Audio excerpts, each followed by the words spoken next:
am attorney Coral Pleas, the host of the show. Thank you so much for joining.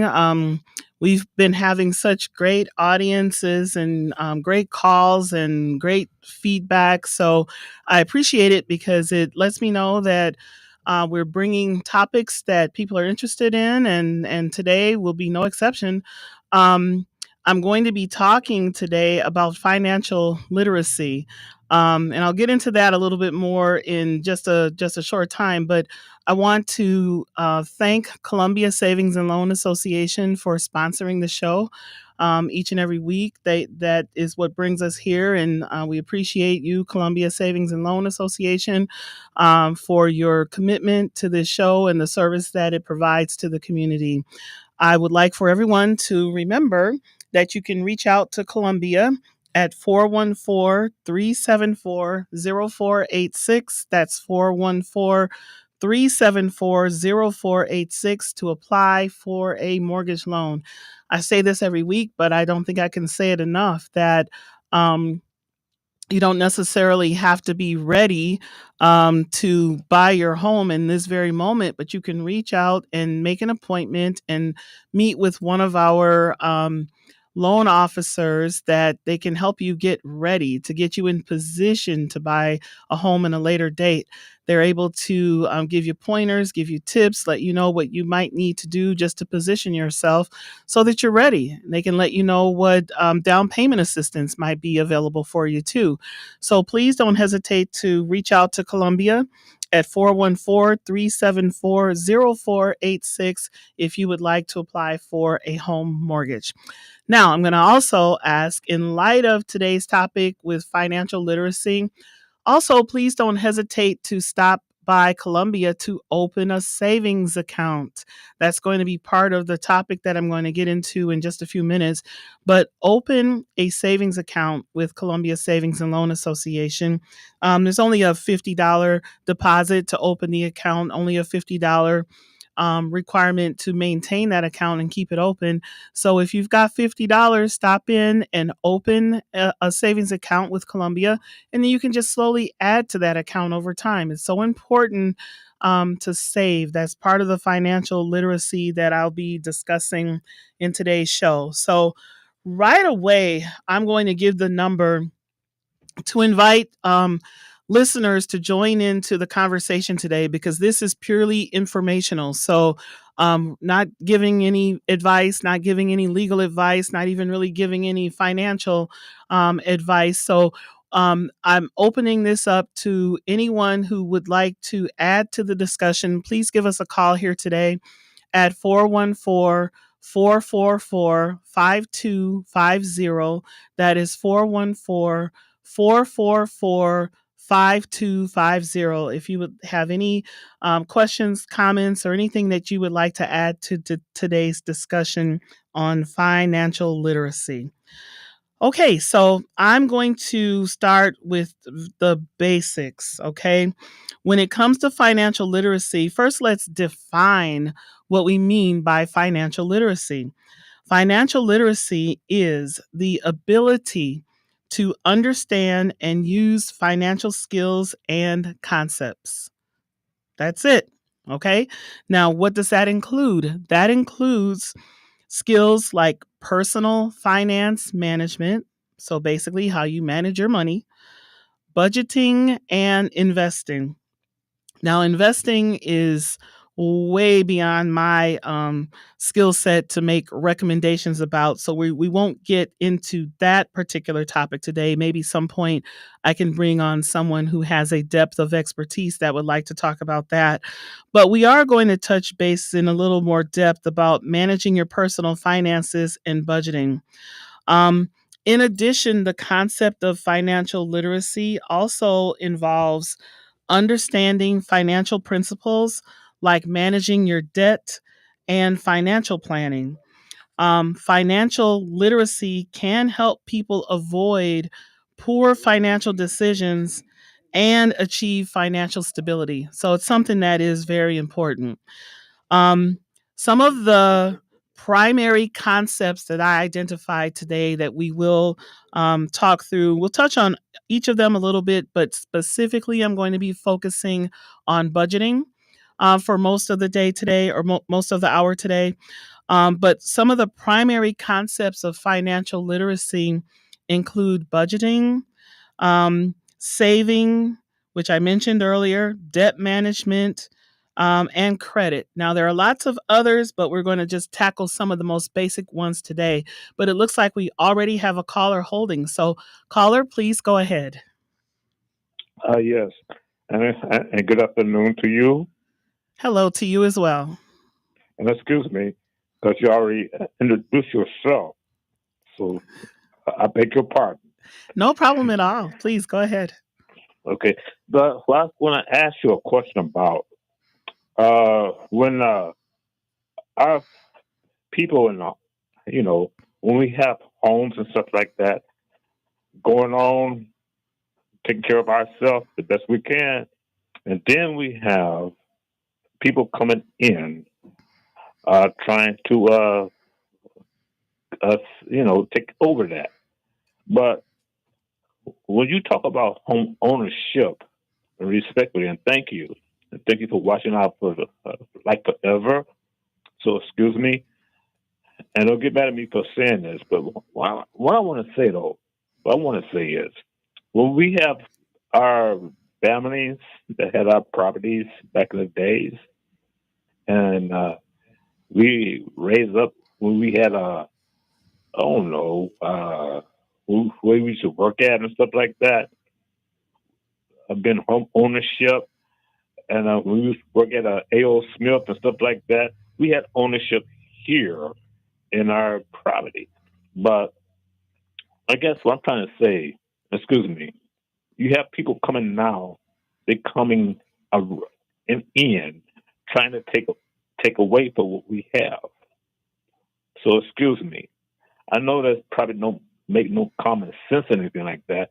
But I'm trying to say though, is we had our parents and stuff like that.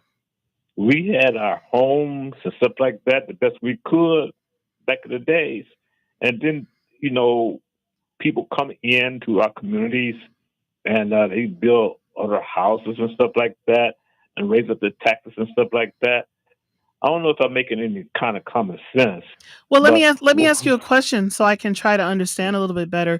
When you're saying hmm people coming into the communities, do you mean like the corporate purchasers? That there's a lot of corporations and out of state people that entities that are buying homes in the community. Is that what you're referring to? Or are you talking about individuals? I'm not under sure. I'm not understanding surely who the people are that you're referring to. and I beg your pardon. Mm-hmm. What I'm trying to say is we have a person like coming to the community like Barata or something like that, and we have people had homes back in the days, and sometimes we own homes, okay? And when we own homes back in the days, when they raise up somebody like excuse me, I beg your pardon. What I'm trying to say, dear, is when you have people coming in and they take over properties and stuff like that. We have home owners from here, from the old school and stuff like that. They own properties back in the days, like I don't know, 35,000, 35,000, something like that. But when you have other people come in into community and they try to assess that, I don't know if that make any sense, but I appreciate what you're trying to say. I guess what I'm trying to say, what's yours? How do you feel about people coming into the community when you have people that work hard, they have their home and stuff like that, but when they come into the community and raise taxes and stuff like that, and they kind of like kick us out the club, I don't know. That's just my experiences. When I when I was raised up, I know when my parents came here, like your parents and everybody like that. We had homes, no matter where we lived at, But now, they text us out. They kind of text us. they try to text us out or something like that. But my question is, how do you feel about regentrification and the people that have their homes and stuff like that? Not, I want to be fair. I want to be fair because it's not, I'm not going at you like that.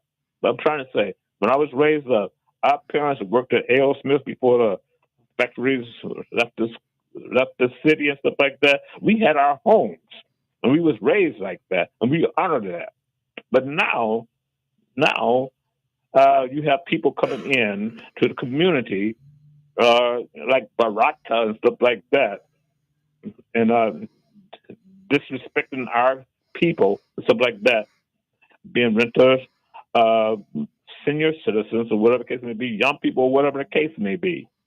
And excuse me, I'm just saying, how do you feel about that? And please don't get mad at me. I'm just saying. Oh no, I would never do Thank that. you so very much.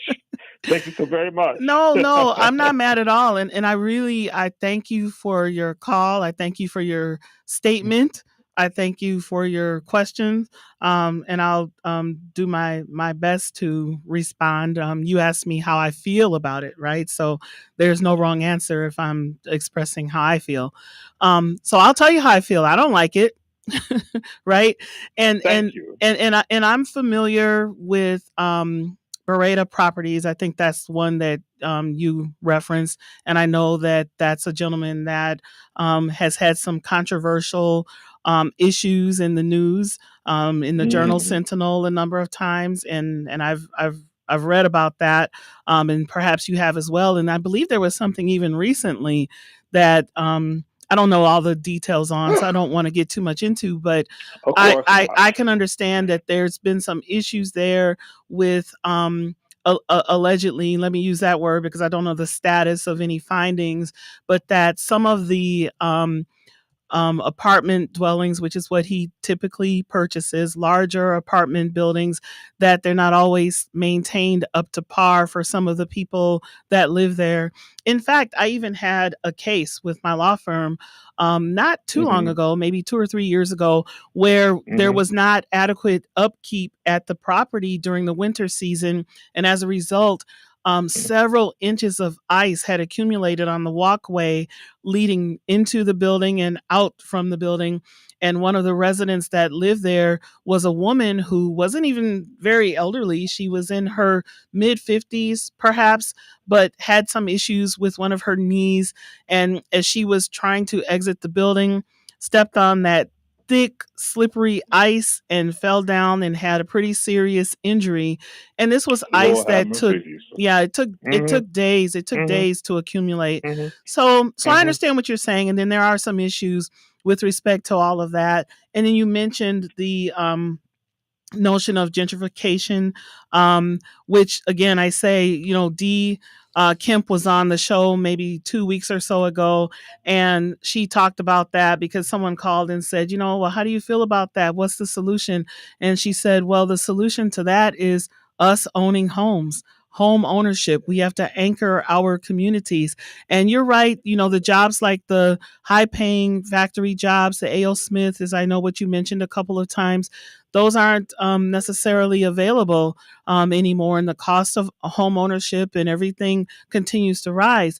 But the other very good and interesting comments that Dee made when she was here is that even though it costs money, obviously, to buy a home and to pay a mortgage on a monthly basis, you're still looking at, if you compare that to what it costs to rent, you can get down payment assistance for a lot of people qualify and are eligible for various support when it comes to down payment assistance, but it's that monthly payment of a mortgage that can be less than what some of these places are charging for rent, and you're renting in You know. subpar conditions. Mm-hmm. And Was there excuse something me. else you wanted to say? Because there's another caller that I have Yes, holding. and excuse me. I'm gonna get gone. I'm gonna get gone for a second. No, go But you're ahead. absolutely right, and thank you for taking my call. But you're absolutely right because when we pay for rent, you know, we have the opportunity to have a home, stuff like that, and own our homes again. And like I said, I don't know what happened with us that had our homes and stuff like that. But will we be paying for rent? You're absolutely right. And I want to thank you so very much. Mm-hmm.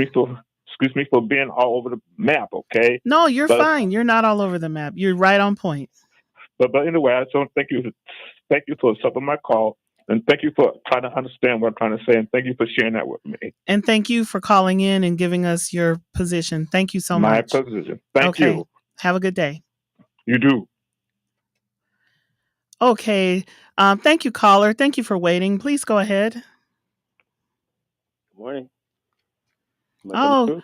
good morning. Good Good morning. morning, Mr. Tyrone. How are you? Good morning, Attorney Cora. Blessed, joyful, grateful, thankful to the Lord. And again, a blessed and joyous Christmas and holiday season to you and your family. Please do say hi to Sister for me. Will do. Just a quick question for you, and I'll listen to you over the air then because I know it's only hour show. I didn't want to suck all the air out of the show.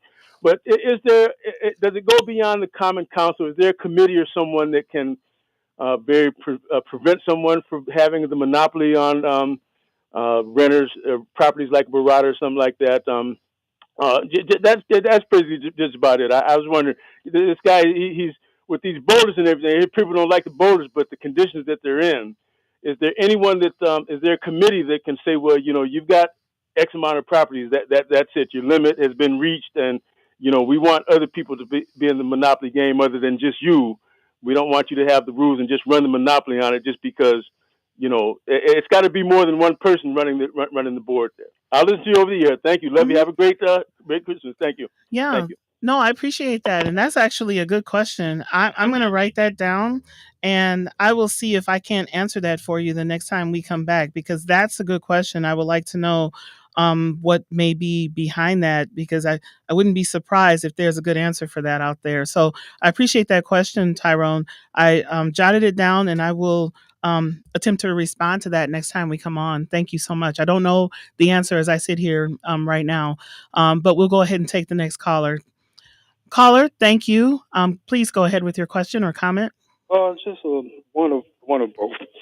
My comment is that I've been a homeowner over 30 years, and every year property taxes just keep rising and rising and rising to the point where you feel mistreated by being a homeowner, and it gives you the inclination to just give up and move away.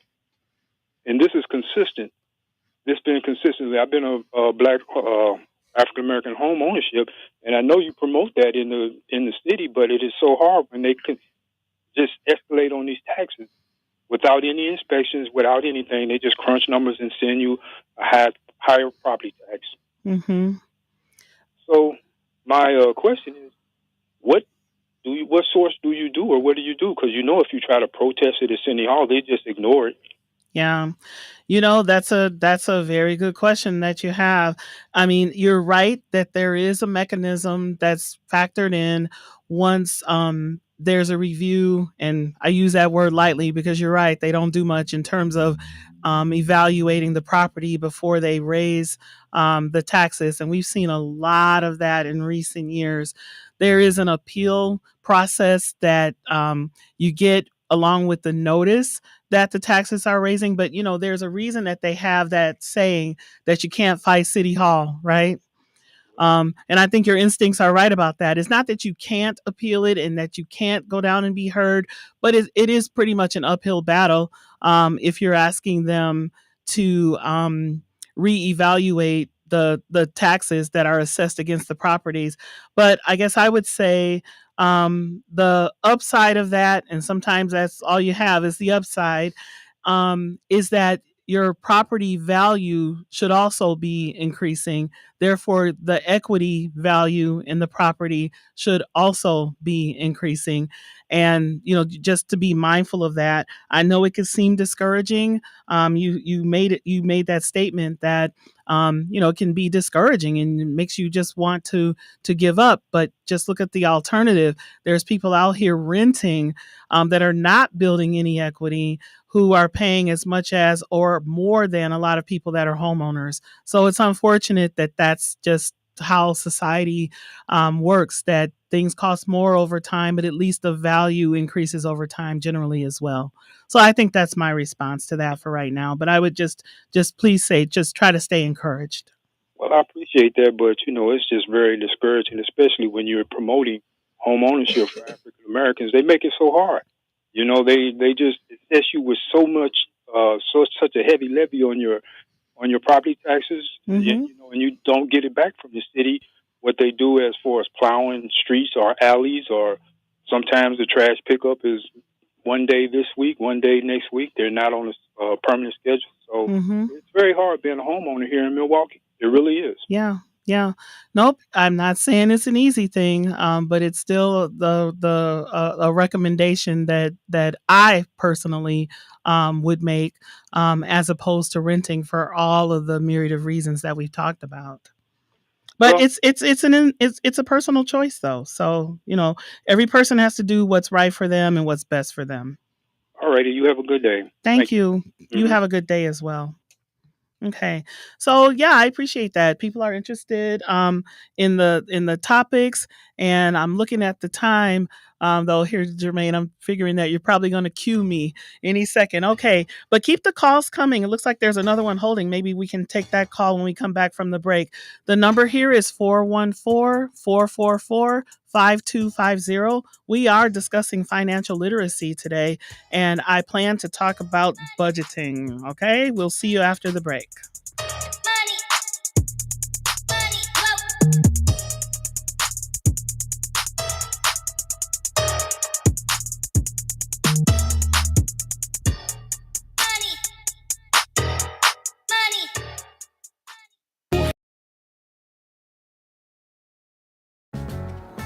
The holidays, and holiday trips, and holiday toys, and holiday bonding.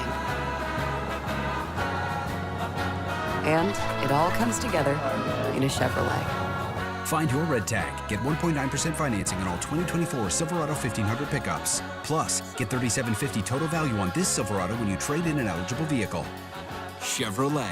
Together, let's... The passing of a loved one is emotional enough without adding the stress of funeral arrangements. By pre-planning, you receive the desires of your heart while taking away the burden from your family. It also saves you money, providing the dignity and respect your memory deserves. And there are times when life ends unexpectedly. Please know that the New Pitts Mortuary is here to lend a helping, caring hand anytime, day or night. We are the New Pitts Mortuary.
Welcome back. This is Money Talks with Attorney Coral, and we have a caller that's been patiently I'm finna holding. get. Caller, I said I'm please go glad you ahead. You're on came the on. air.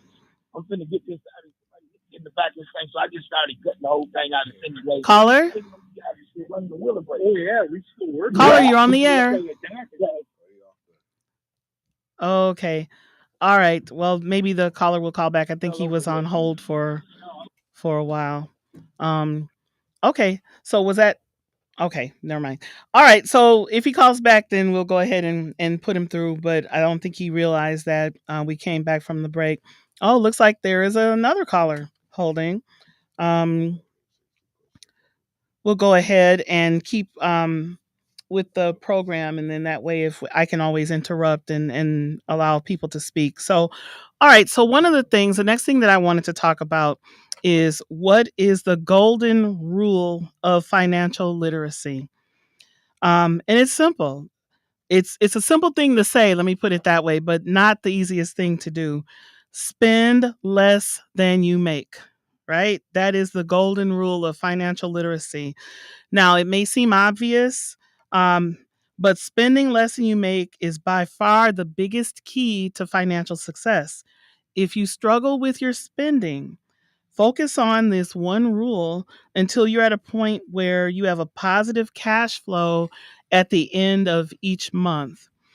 So this notion of overspending, um, everyone has different weaknesses, but this one in particular is troubling when it comes to financial literacy. Overspending, living beyond your means, not having an emergency fund, and not tracking your money are some of the weaknesses that can lead to financial stress and can prevent you from reaching your financial goals. So, overspending is when you spend more money than you have. And that's a challenge for a lot of people, especially if you have a number of financial commitments. Overspending may stem from many places. Some people overspend because of boredom, psychological issues, poor understanding of your finances, or it could simply just be habit. You might be easily influenced by what you see on social media, and those things are not always a reality, right? As we all know. Similarly, living beyond your means is consistently spending more than you make. And it often happens when you take on unnecessary financial commitments, such as credit card debt, because that's a big one, car loans, um, can be mortgages too, or student loan debt. It's anything that's a responsibility for you to repay. So if you do find yourself living beyond your means, it is important to take action. So there are a few ways that you can combat both overspending and living beyond your means. First, you need to get comfortable with your finances and to track your spending. And I have a tool that I'm going to talk about how to do that in a little bit. But doing these things will help you see where your money is going and where you may be overspending. And ultimately, it'll help you determine if your issue is a spending issue or if you're not making enough money to support your lifestyle. Another thing that you can do is you can also create a budget. A strict budget is one in which you don't allow any overspending. um, Another option is to simplify your life to reduce your financial commitments. Again, that can be more easily said than done, but these are the hard questions we have to ask ourselves. Is this something that you can do? Are these things that are truly necessary? Are some of these are things that maybe you can do without? You got to be honest with yourself and self-assess if you are a person who's prone to underspend or overspending. Another thing that you can do is you can get a part time job, a side hustle for some additional sources of income. So that's the sort of thing that will help you offset any overspending. Um, it may give you more money to put towards your expenses. And it can also help if you are a person who is living beyond your means.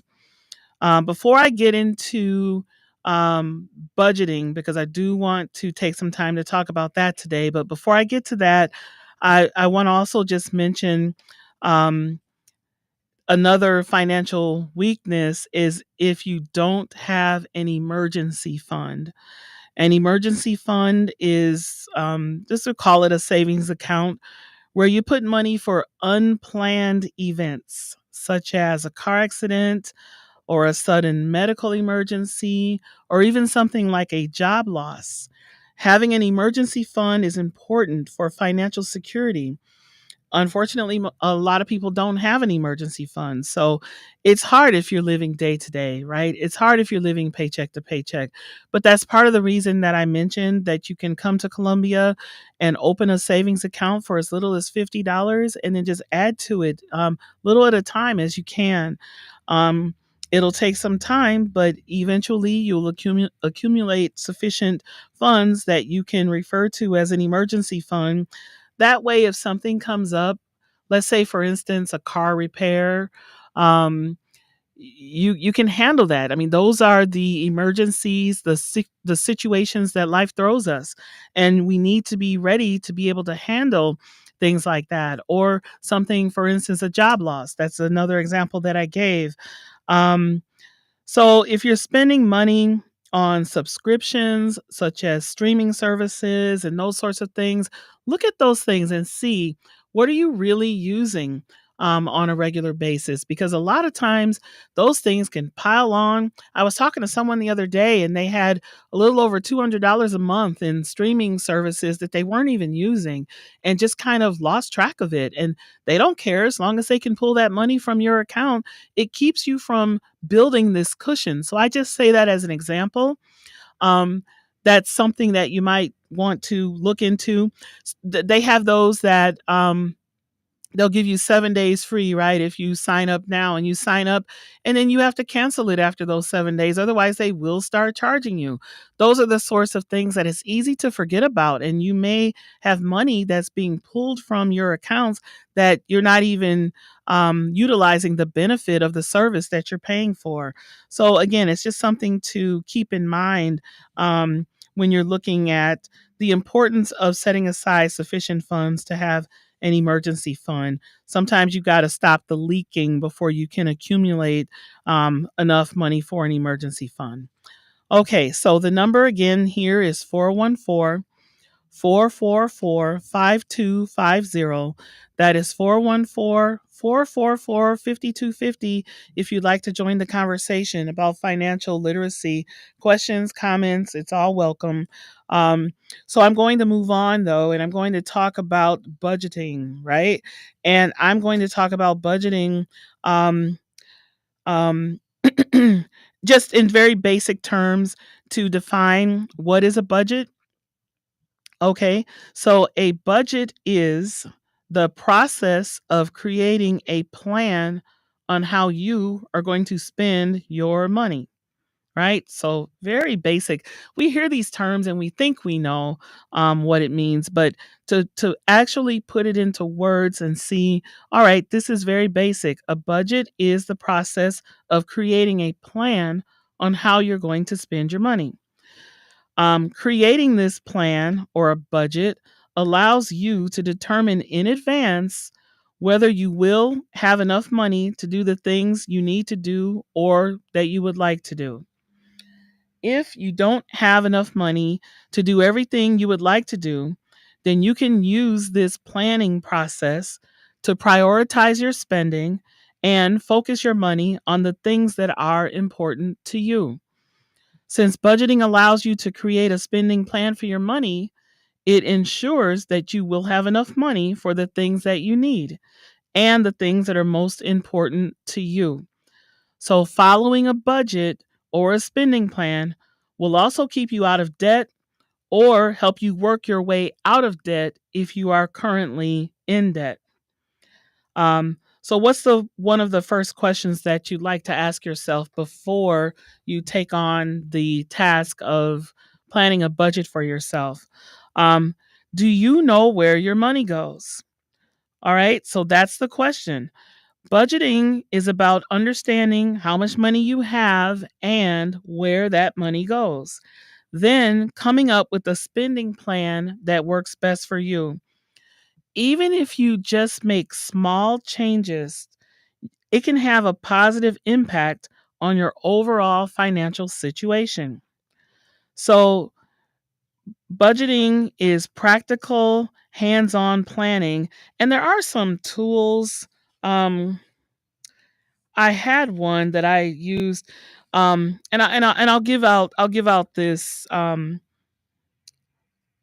website, www.quicken.com/budget dash calculator.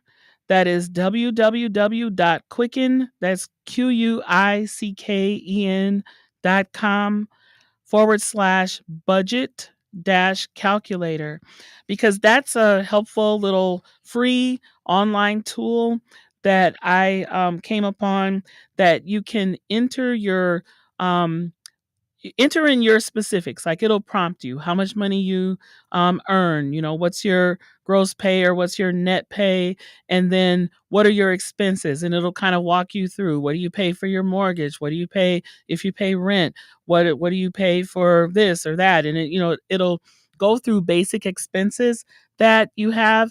And it's a good way to go quickly online and be able to set up something that you can track um, your spending, your income and your spending. And that's how you can start to begin to formulate what will actually become your budget. It's important because it'll help you gain control of your money. Because again, when you have a budget, you know how much you have to spend and where and when you're going to spend it. It helps to ensure that you're living within your means, and it helps to ensure that you will reach your goals, achieve the goals that you've set for yourself. Okay, so before you get started with planning your budget, you need to get organized.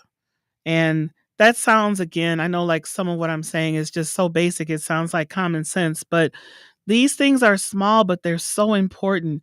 You've got to get organized in order to manage your money. You can't have chaos. And if that means at home, creating certain file folders, if you're able to do it on a computer, that makes things much easier. But even if you are working with paper, label your files, label your taxes by the year, label your, a folder that you can put your pay stubs to track your earnings, or your W-2s, or whatever the case may be. It's so important to be organized about things, because you can't really manage things that are in a disorganized state. So be mindful of that. So part of getting organized, it's not complicated, but it does require discipline. So some of the things that you will also need to do is you will note all of your sources of income. And again, if you're working with pen and paper, so be it. Write it down. What are all of your sources of income? Then you make a list of all of your monthly expenses, right? Um, I taught a class on budgeting a few years ago, which is, these are the notes that I'm kind of relying on as I'm sharing this with you today. But these are some of the recommendations that I had for the students that were in the class that I was teaching. And these people were in this class because they were attempting to prepare themselves for home ownership. So the recommendations that I'll offer aren't unique to homeownership, but it's to any goal that you're trying to reach. So I see that we have someone holding on the line. So before I go on, I will ask the caller to please go ahead with your question. Thank you for holding, caller. Please go ahead. Hey, good afternoon to you. I was on hold earlier. But listen, now you're over at uh, the Columbia Savings and Loan, right? That's correct. Now, basically, all you guys offer is home loans. You don't do any private or personal loans. That is generally the case. Yes. Okay. Now, when it comes down to home ownership, and I understand you guys are the one of the actually the probably the oldest institution banking institution that's here in the inner city. Is that correct? Well, we are 100 years old, and we are the only black owned bank in the state of Wisconsin, and therefore also the oldest, but I believe also the oldest black owned business in the state of Wisconsin. Yeah, you've been around for some while, 1925. Let me ask one. Let me just. I'm trying to get to draw a point here. Now, do you think that everybody? Well, first of all, what does it qualify for you guys to qualify a person for that home loan? Well, that would be unique to each individual, and they Well, would I mean, need to. just your basic run of the mill stuff.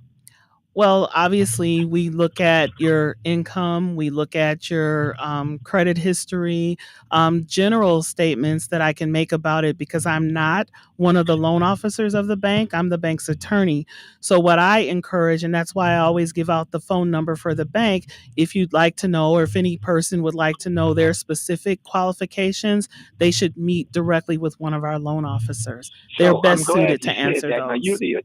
you're the attorney for the bank. So how frequent are foreclosures in your institution? Because if you're the attorney, I'm sure you looked into foreclosures. How often do you guys get foreclosures? Well, let me ask you this. What's the purpose of the questions? I'm trying to see what you're driving at. I mean, obviously foreclosures are public information that could certainly be retrieved directly. That's Well, I'm that's not glad you something we said see that. a My lot thing at is with my Columbia because we do try to work with our people, right? But what right. what what is the question Okay, that I'm you're glad you driving said at? that. I guess you got a little. Okay, I got you. Well, my thing is this right here. I heard another caller called in and talked about people coming into our community, and he only addressed Barada, but Barada is doing something with more of a commercial type deal when it comes down to small home ownership. They really don't got a dog in the fight with that. But the people that are coming into our community are other people of different ethnic groups, and many of them are not even citizens of this country. And their institutions are giving money for these people to come in. And guess what? They might have a little job or whatever it is. I don't know if their credit rating is the greatest, but they have no problem with giving these loans because that once they've acquired the property through the banking system, it becomes a part of the bank's portfolio. So the bank has these Spanish banks have no problem with giving the money, whether the person get deported or don't pay his bills because it belongs to the bank and the institution, which actually gives that institution more power. And I'm wondering why don't and I understand that your savings are long, but why isn't that considered?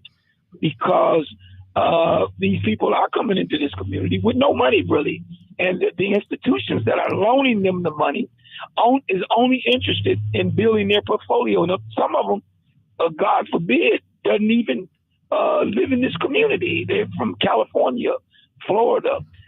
These institutions that are giving this money, Texas is number one that's giving this money out to these people.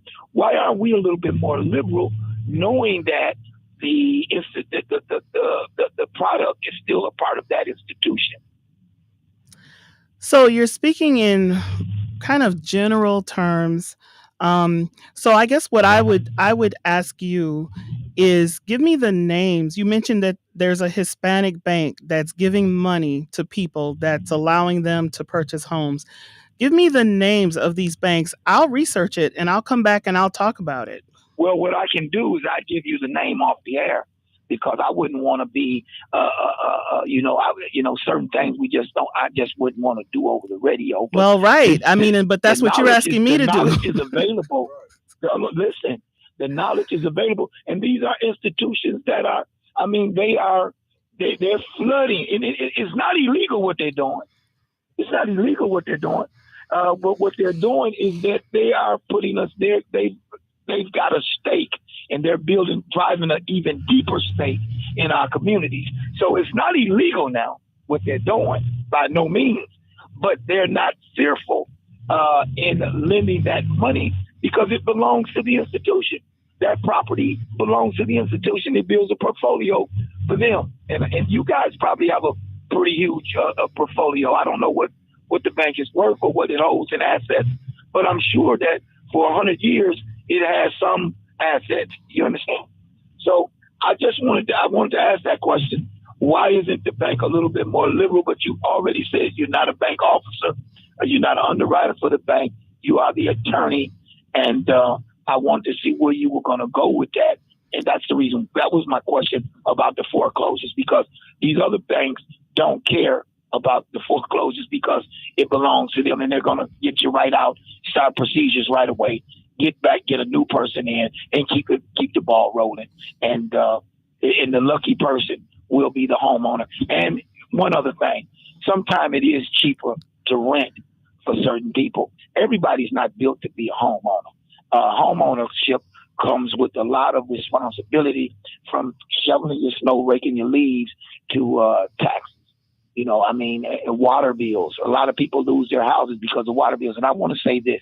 There's a bill out there that one thing old Evers did was got the stolen equity law. So if you know anybody that has lost their property in the last 2 years and the city has sold it, you've got money. You're an heir to that property. You've got money. You need to research. You need to go. Grandma's house is gone. City might have sold it for 40,000, 50,000. It's not a ton of money, but guess what? They're only they can only recoup what the city is due and owed, and you'll get a little interest on that. They're gonna definitely try to jack you for that. But there are heirs out there that need to retrieve that money. It's called the stolen equity law. And guess what? If grandma's house, mom's house has been confiscated because of a water bill, you didn't pay the taxes, and the city sold it, that money's due to you. So people are sitting around right now that don't even know that they have in some cases, the city sell that stuff for real high. They've got a windfall. So I want to put that out there to the people. It's fact. Grandma's house is gone. City sold it. Start seeking, and they might want to contact you as an attorney to do that. And with that, I'll get on out your way, okay? Okay, thank you for your call. And I was going to say, looks like we're going to have to go to break, but just really fast, that I am familiar with that process that the caller mentioned regarding heirs retrieving or receiving money in that respect. So that's something that's factual. But I was going to just make the comment: home ownership is still a personal choice.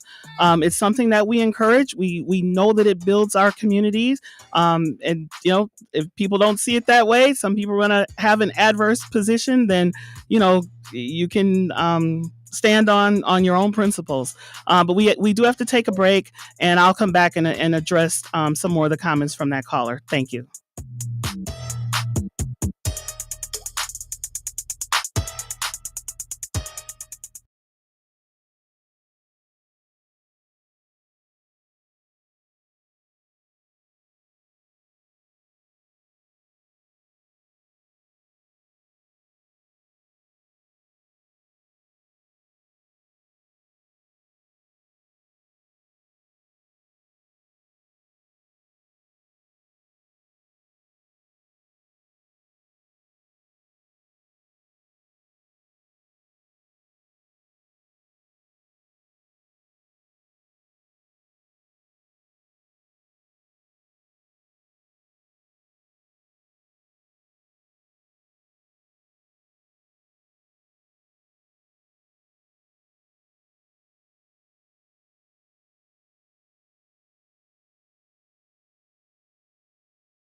Talks with Attorney Coral. I am Attorney Coral Pleas, and we have had a number of calls today that I have to say I'm just a little bit surprised at the energy behind some of the calls, not all of them. Um, I'm here today talking about financial literacy, thinking that knowing that that's a very important and much needed topic for our community in particular. And I'm a little surprised that the some of the energy has been a little bit almost angry, but it's it's very telling that if you're talking about something that it's just a teaching topic. It's just a teaching tool. The examples that I give, and this is all about let's all come together and just discuss these things on how we can get better and stronger as a community. I wish I had Ernest Jones, the president of the bank, here with me because he would have had a very thorough response for the caller that just called with respect to the bank's position and why we operate the way that we do. But I will capably at least say this that if the community would like to receive benefits from the bank, loans from the bank, support from the bank, then the community needs to also step up and support this bank. Come to this bank, open accounts, and put your money where your mouth is. And that's how we build a strong Columbia Savings and Loan Association that will be in a better and stronger position to provide loans to the community. We are a mission bank. We certainly do provide loans to candidates that other banks wouldn't even look at. So, by definition, what we do is more risky. But at the same time, this is a business. We cannot put ourselves at such risk that we end up closing down this bank by not making wise fiscal decisions. So that's not how we operate. That's not why we're here. And if we did that, we wouldn't be able to serve anybody. So it's food for thought. And I just want to make sure that I put that statement out. But surely, the caller asked questions, and I asked him a couple of questions back. He mentioned that he'd like to discuss it off the air. I certainly am available to discuss things off the air. And that way, if there's questions that can be raised and some research that can be done, either I can come back and discuss, or I'll bring the president of the bank back in to discuss because we don't shy away from tough questions. So I just want to be real clear about that. Um, but anyway, I know we're running short on time. I'm going to go back to the topic of budgeting for the time that we have left here today. Where I left off, I was talking about breaking expenses into categories. And what I was going to offer is that three categories. You should break expenses into three different categories. First is a category of fixed expenses. These are expenses that are essential, that are not likely to change, such as your rent or your mortgage or your car payment or your utility bills. Those are expenses that you know are going to come every month, and you can pretty much say how much they're going to be. With the utilities, that may go up or down depending upon the time of year, unless you get on a budget plan where it's a consistent amount each month. There can be some flexibility in there, but these are generally fixed expenses.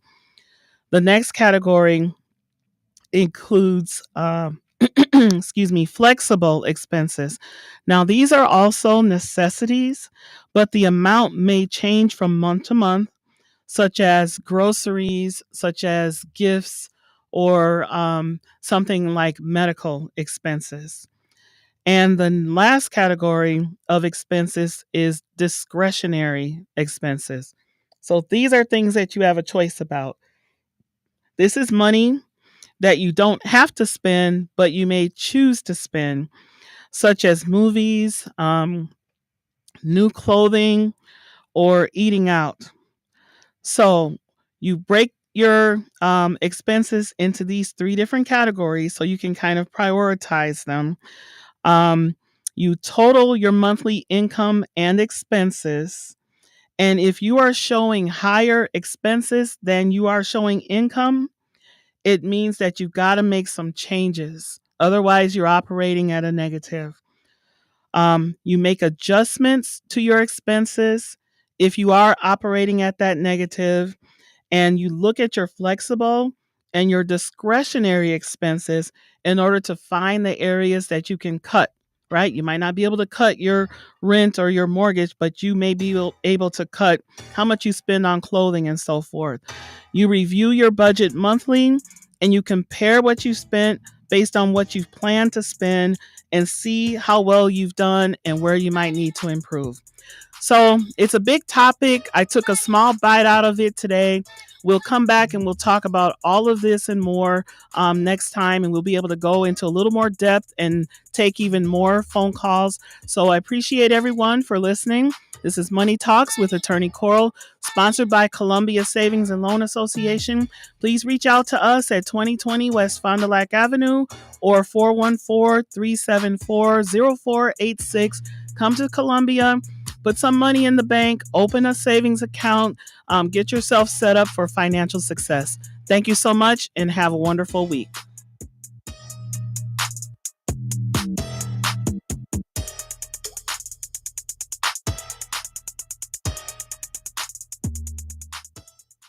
WN